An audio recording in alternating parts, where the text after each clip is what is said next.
Max prided himself on being able to read people, but lately his own family felt like strangers. He glanced down at the glittering watch again, doubt creeping in. Would Bianca even care? Or had he become little more than an ATM and distant presence in her life? Arya shifted uncomfortably at the door, her dark eyes searching his face for some sign of the father she used to know.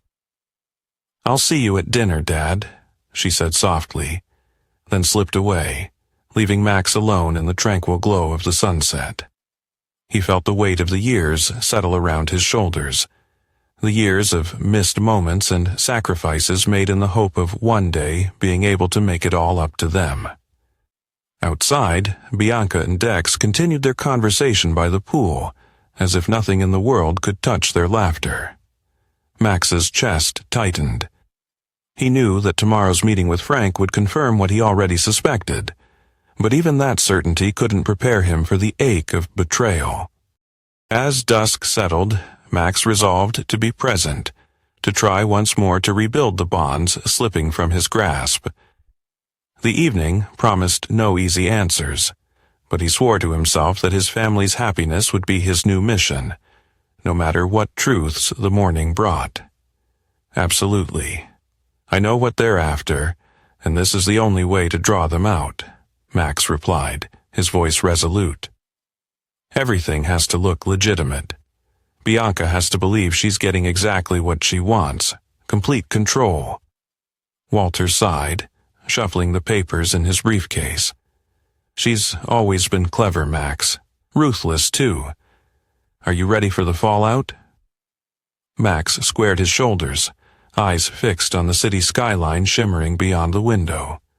"I didn't get this far by backing down when things got tough, but if they want to play games, I'll show them how it's done.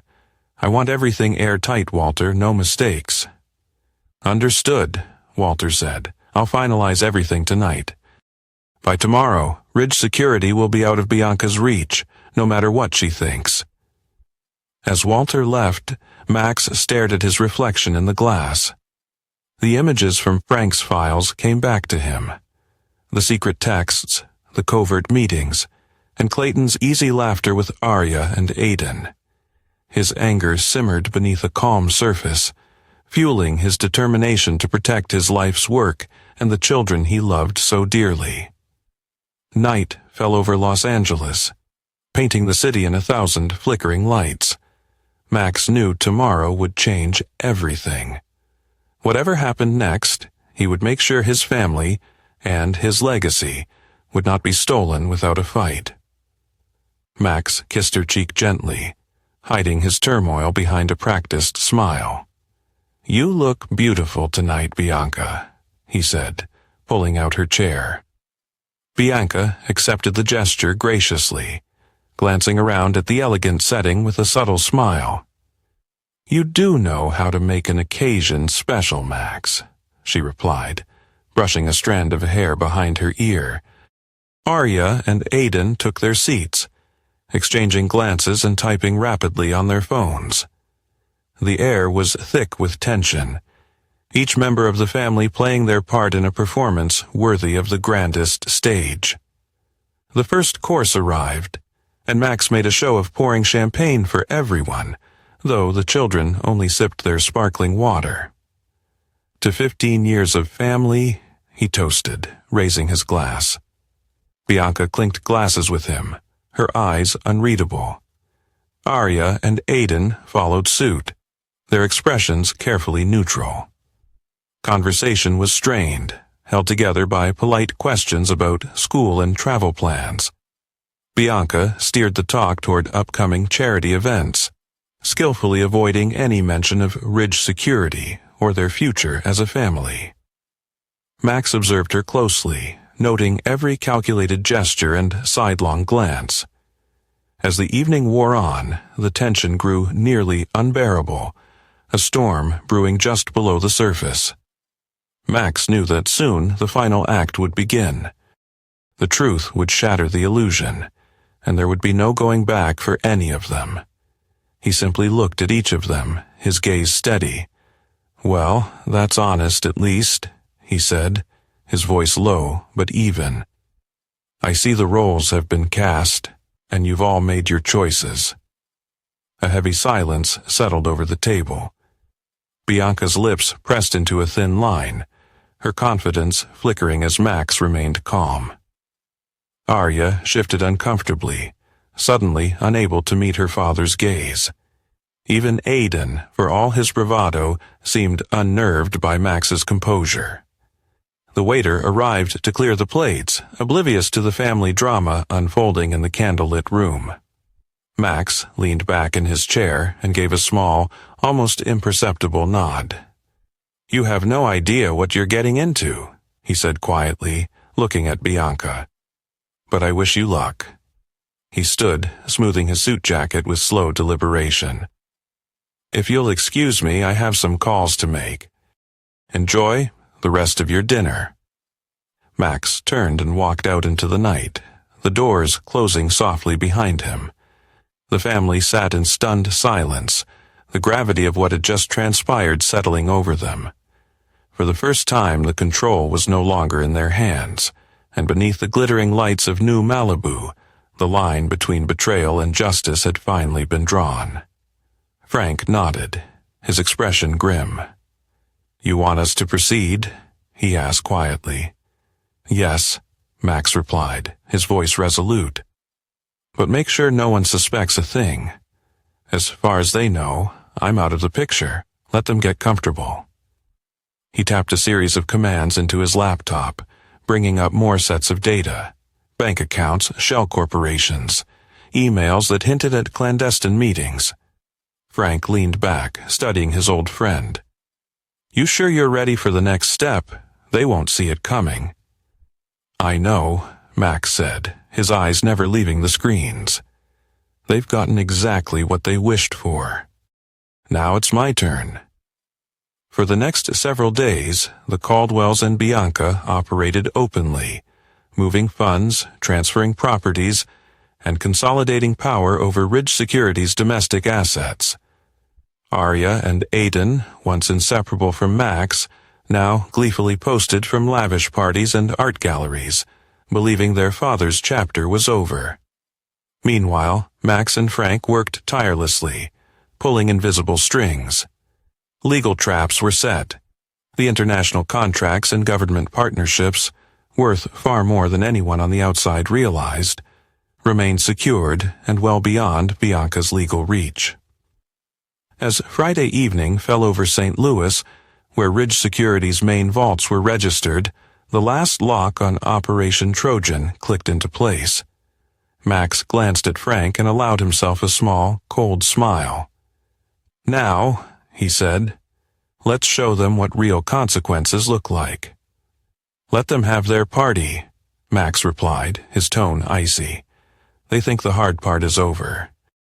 But they have no idea what they're walking into."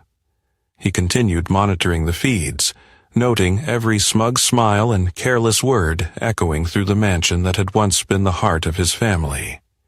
Each laugh and toast only sharpened his resolve.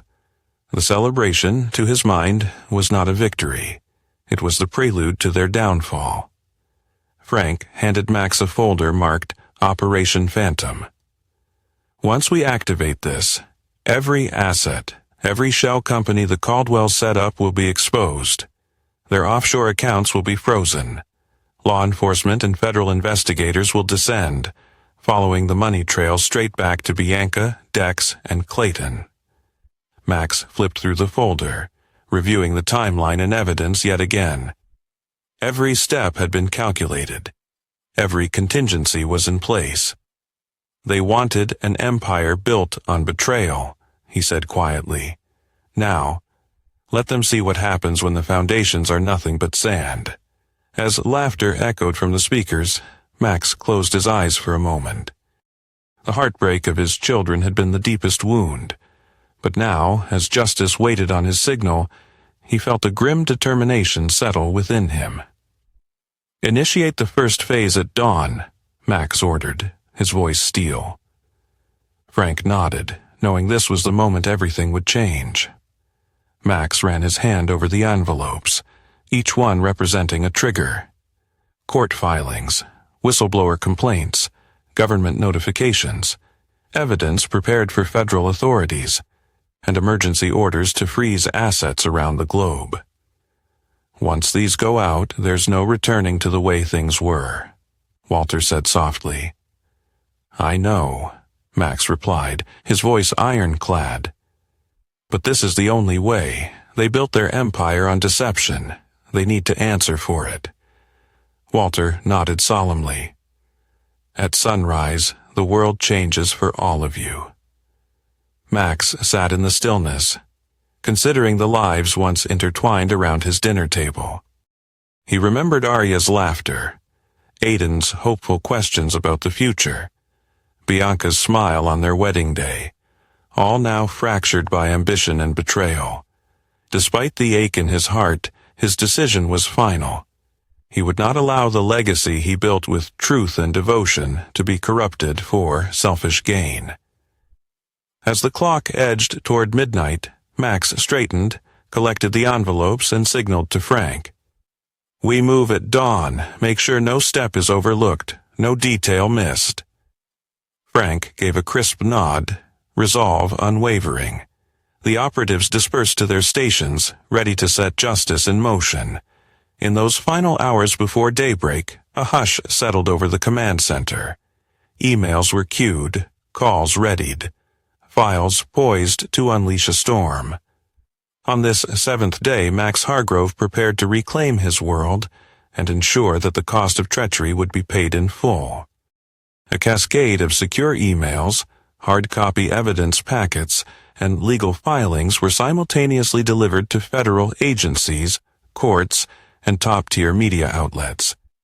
In moments, the entire world of Bianca, Clayton, and Dex began to unravel.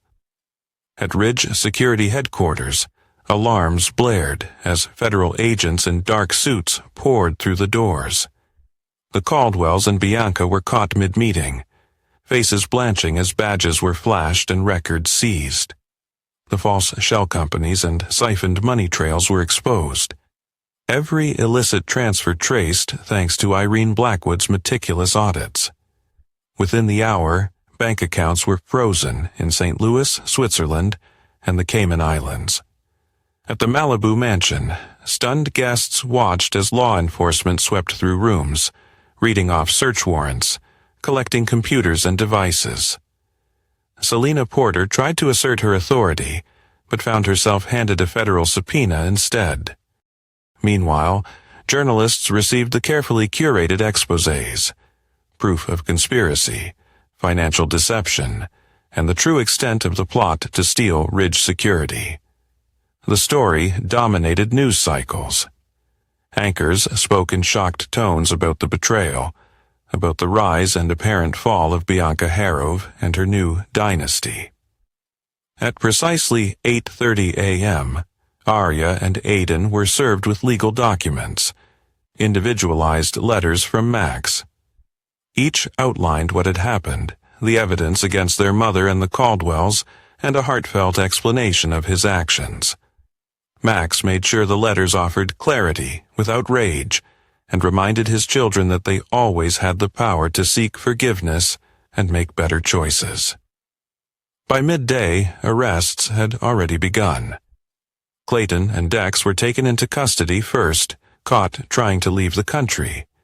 Bianca, in front of what remained of her stunned guests, was placed in handcuffs. The dream of Caldwell Security Consulting collapsed in full public view. Frank called Max on the secure line. It's all playing out as planned, boss. There's chaos in Malibu and at headquarters. Federal marshals just seized the last of the vaults in St. Louis. Max, watching all this unfold from a small sunlit office far from Los Angeles, simply nodded. Thank you, Frank. Make sure our people are taken care of. No one who was loyal gets left behind. Outside the window, the sky was clear and blue, untainted by betrayal, cleansed by justice served at last. What you claimed was only what I allowed you to see. The real assets, the classified contracts, the international accounts, the true heart of Ridge Security, were always protected. and beyond your reach. You and your partners plotted with skill and no small amount of patience, but ultimately you underestimated both the foundations and the firewalls I put in place. Every dollar you siphoned, every shell company you'd created, every manipulation you so carefully orchestrated has been traced and laid bare for the authorities. Actions have consequences. You chose ambition over loyalty, scheming over honesty. You could have had a legacy beside me, a true partnership. Instead, you opted for conquest, and now you face the cost. The documents beneath this letter detail everything the authorities and the public now know. There is no deal left to negotiate, no loophole to exploit. This is not vengeance, Bianca. This is justice. I hope one day you come to understand the depths of the trust you shattered, and what it cost all of us. Max Bianca dropped the letter, her breath shallow, as Arya and Aiden hovered in the doorway, reading the first lines over her shoulder. Pages of bank statements, legal briefs, and emails spilled from the envelope. Proof of every secret that had now become public. The empire she thought she'd claimed had slipped away, replaced by a legacy of ruin and regret. Outside, sirens wailed down the Pacific Coast Highway as black SUVs approached the gates. Bianca stared at the trembling edges of the letter in her hand, realizing her celebration was not only over, it had never truly begun. In that chilling morning silence, the truth was finally undeniable. "I want you to understand what you destroyed," Max replied, his words steady and unwavering. "You mistook my silence for weakness, my devotion for naivety. What I wanted was a family, loyalty, honesty. You traded all that away for greed. There is nothing left to negotiate, no price you can pay to restore what you've broken." Bianca sobbed, clutching the useless documents, while in the background Arya and Aiden listened, stunned by the depth of the consequences unraveling around them. "You'll answer to the law now," Max continued, his tone resolute. "You'll answer for every lie, every theft, every manipulation. This isn't about money or property. Those things can always be rebuilt. What's gone is the faith and trust that built this family." Bianca could only cry silently, the call ending abruptly as her phone's service finally disconnected. The once vibrant Malibu mansion was now shrouded in silence and darkness, the cost of betrayal echoing in every shadowy corner. Out in the world, news of the downfall spread like wildfire, a cautionary tale about greed, loyalty, and the steep price of treachery. For Max, it was not a hollow victory, but a necessary reckoning, ensuring that those who value destruction over devotion would never prosper at the expense of what was once sacred. "It's justice," Roger replied, his tone as unyielding as steel. "You gambled everything and lost, Bianca. This is Max extending a hand to make sure his children aren't left completely stranded. If you refuse this deal, the only thing awaiting you is a protracted court battle you can't win, and no resources to fight it." Bianca's hands trembled as she glanced at the settlement papers. The offer was meager compared to all she'd once possessed, but it was more than what remained now. Behind her, Arya and Aiden watched with hollow eyes, no longer clinging to hope for the lives they'd known. "Take it or leave it," Roger said, setting the papers on the entryway table. "Max expects your answer by tomorrow. After that, the offer is rescinded." The cold night air swept through the doorway as Roger left, leaving Bianca with nothing but the echo of her own choices. She closed the door carefully, clutching the envelope, uncertainty swirling in her chest. In the silent house, surrounded by reminders of what had once been, she realized the price of betrayal wasn't just measured in fortunes lost, but in everything that gave life its meaning. As Bianca sat, weary and defeated, she looked to her children, now as adrift as she was, and knew that, for the first time, no amount of cunning or ambition would save them from the new reality they had made. The room fell silent, the weight of their actions pressing down on them. The mansion, once a symbol of their triumph, now felt like a tomb, a prison of their own making. Arya looked at her mother, tears streaming down her face. "What do we do now, Mom?" Bianca took a deep breath, her voice steady despite the turmoil inside. "We accept the consequences of our actions. We take the settlement offer, and we start over. We rebuild, not with lies and manipulation, but with honesty and hard work." Aiden nodded, his expression grim.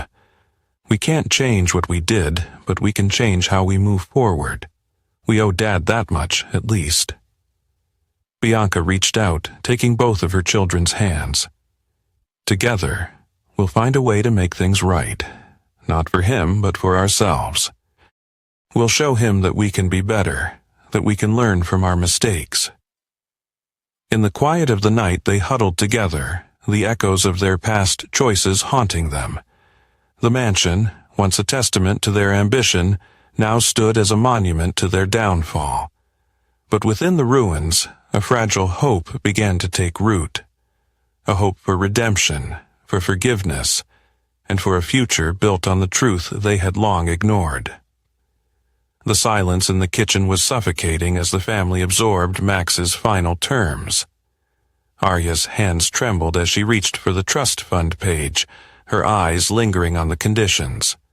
Aiden stared at the section detailing the name change, his jaw set but tears brimming in his eyes.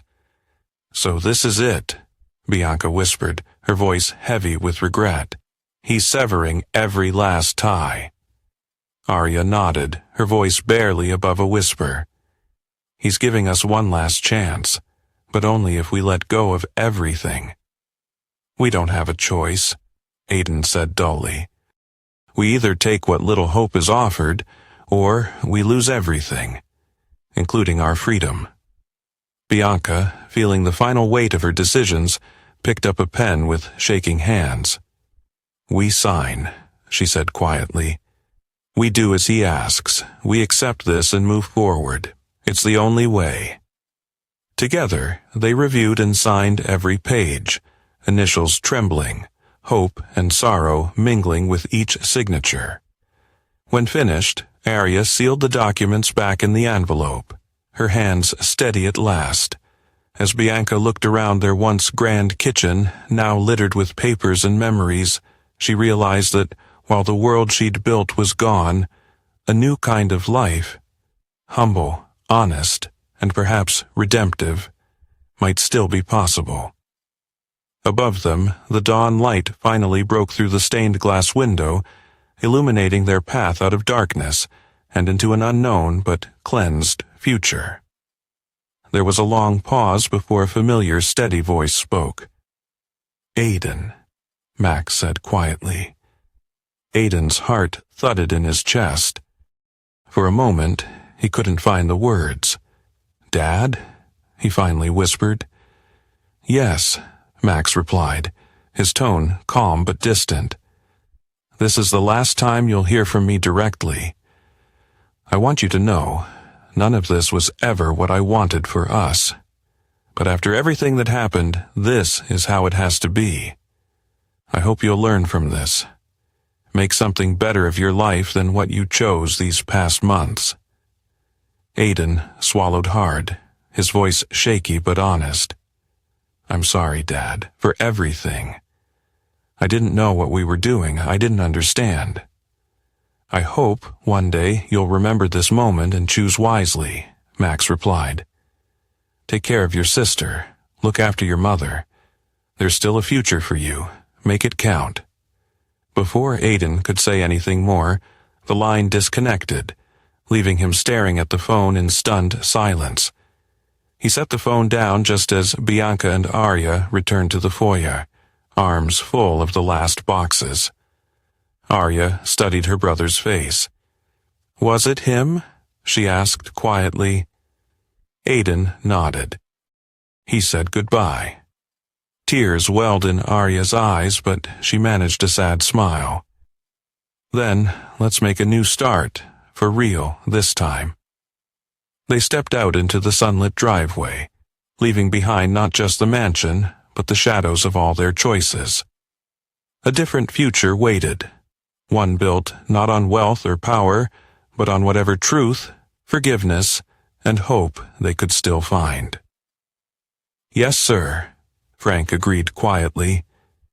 He stood beside Max for a moment, sharing the silent weight of everything that had been lost, and everything that had survived.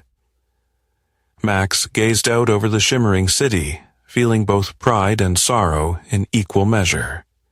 He had rebuilt his empire from the ashes, forged in pain and fortified by lessons learned through betrayal. His family, scattered and fractured, walked separate paths now. Yet, in their choices, whether seeking forgiveness, building anew, or facing consequences, each had carved out a sliver of redemption. The Singapore skyline glowed with promise. A new chapter written in glass and steel. Max knew he would always carry the scars of his family's collapse, but as a soft breeze drifted in through the open deck, he allowed himself a rare, small smile. "We'll keep moving forward, Frank," Max said, his voice firm. "That's what we do. That's who we are." Below, ships drifted in and out of the harbor, departures and arrivals, endings and beginnings. For Maxwell Hargrove and those who bore the aftershocks of his rise and fall, the future was unwritten, but finally it belonged to those who had survived the fire. For a moment, Max just stood in the gentle rain, the pain and longing flickering behind his calm demeanor. He looked at Arya, truly seeing the woman she had become, stronger, wiser, marked by her own hardships and growth. "You learned then," he said softly. "It took me half a lifetime to understand those lessons, too." Arya nodded, eyes shimmering. "I'm sorry, Dad, for all of it. For letting others fill the spaces you left, for not asking why, for not trusting you. We were just kids, but I know that doesn't excuse it." Max stepped closer, the space between them shrinking. "You were kids," he agreed gently, "and we can't change the past. But what matters is what you've done since. You made different choices." She smiled, small and sad but real. "I hope one day you can forgive us." Max's voice was quiet but unwavering. "In life, we move forward. Sometimes forgiveness is what you give yourself for surviving and learning.